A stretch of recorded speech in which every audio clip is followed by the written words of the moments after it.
कुछ कहना तो यह है जी, बहुत खुशी हो रही है।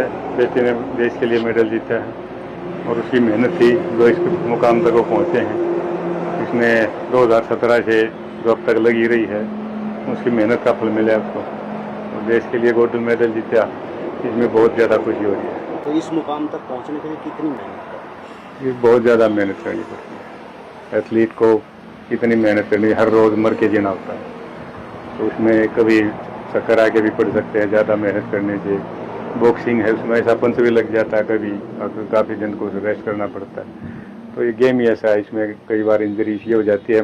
पेरेंट्स भी घबराते हैं भाई इसमें अब क्यों लगाएं, लेकिन फिलहाल तो बॉक्सिंग में इंस्ट्रूमेंट ऐसे हो गए हैं, पहले वाली बात नहीं रही। मैं तो पेरेंट्स को भी ये कहूँगा कि देश मानना भाई वो गेम ही साहब है क्यों खिलावा, अब वो बात नहीं है। बच्चों को बॉक्सिंग में जोड़ो और अच्छा है, देश के लिए नाम रोशन करो जैसे प्रीति ने किया है, मेहनत करते हैं। खिलाड़ी का सपना होता है ओलंपिक में जी तो वो सपना अभी तक पूरा नहीं। हाँ, देखो हर खिलाड़ी का पहला सपना होता है मैं ओलंपियन बनूँ। तो ओलंपिक के लिए हम 2024 में गए थे, उस टाइम जो बीमारी की वजह से हम नहीं मेडल जीत पाए। तो ये मेडल वाला सपना है वो अब की बार एलए में ज़रूर पूरा करेंगे। तो उसके लिए बहुत अच्छी मेहनत चल रही है और फिलहाल अच्छी तैयारी है। पार्टिसिपेशन के लिए गई बेटी जब क्या बात करती है? मैं एक की बार गई थी, जैसे देखो गेम्स में जीतने का हर किसी का सपना होता है। तो ओलंपिक्स में रह गए थे, उसके बाद धीरे धीरे कम बैक किया तो वर्ल्ड कप फाइनल में जीते, एशियन चैम्पियनशिप में जीते। और अब ये कॉमनवेल्थ गेम्स था तो गेम्स में मेडल जीतना एक अच्छा था। तो इस कॉमनवेल्थ गेम्स में मेडल जीतने के बाद उसका मोटिवेशन और अच्छा हो गया है। तो धीरे धीरे आगे एशियन गेम आएगा उसमें भी जीतेंगे और आगे ओलंपिक में भी मेडल। स्वागत के लिए क्या तैयारियां रहेंगी? ये जाने के बाद देखेंगे एक बार, फिलहाल तो एक बार आने के बाद ही करेंगे उसमें। आप हरियाणा पुलिस में एएसआई हैं। हाँ जी। तो क्या समय दे पाते हैं बेटी को, क्योंकि आपकी बड़ी हैक्टिक जॉब होती है? इस समय का तो निकालना पड़ता है, वो भी टाइम टू टाइम ड्यूटी भी करनी पड़ती है और बच्चों का भी देखना पड़ता है। तो जैसा टाइम मिलता है उसी हिसाब कर लेते हैं अपना। अगर टाइम कम है तो एडजस्ट कर लेते हैं, दूसरे साथी को बोल देते हैं भाई मेरा ये काम है आप कर लो, मेरे को थोड़ा काम है।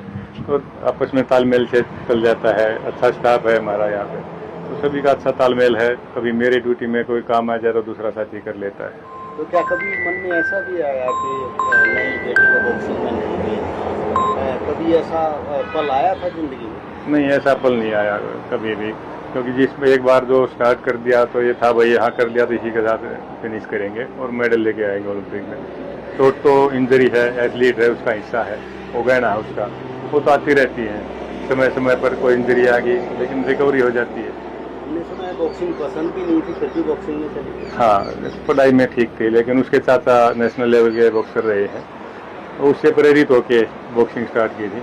और आज दोनों का रिजल्ट है, वह उसके चाचा की मेहनत और गुड़िया की मेहनत। वो उसका चाचा उसका गुरु भी है, दोनों ने इतनी अच्छी मेहनत की है। आज इस चीज़ पे खड़े हैं कि आप मैं इंटरव्यू कर रहा हूँ आपके साथ। तो ये मेडल जीतने के बाद बेटी के लिए आपका क्या संदेश तो यही जी, आगे अच्छा करो, अच्छा खाओ पियो, हेल बैल से बचो, स्पोर्ट्स से जुड़ोगे नाम होगा, इज्जत मिलेगी। और जो नए बच्चे हैं उनको भी प्रेरित करना चाहूँगा भाई आप भी स्पोर्ट्स से जुड़ो और अपना नाम रोशन करें। रोहतक, गेट रेडी, प्लूटस आ गया है नॉर्थ इंडिया का biggest family entertainment centre. Go karting, trampoline, VR, bowling, arcade और किड्स प्ले एरिया के साथ अनलिमिटेड फन एक ही जगह। पार्टीज, स्कूल ट्रिप्स या फैमिली आउटिंग्स, हर मोमेंट बनाए स्पेशल। विजिट प्लूटस रोहतक और एक्सपीरियंस करें रियल फन।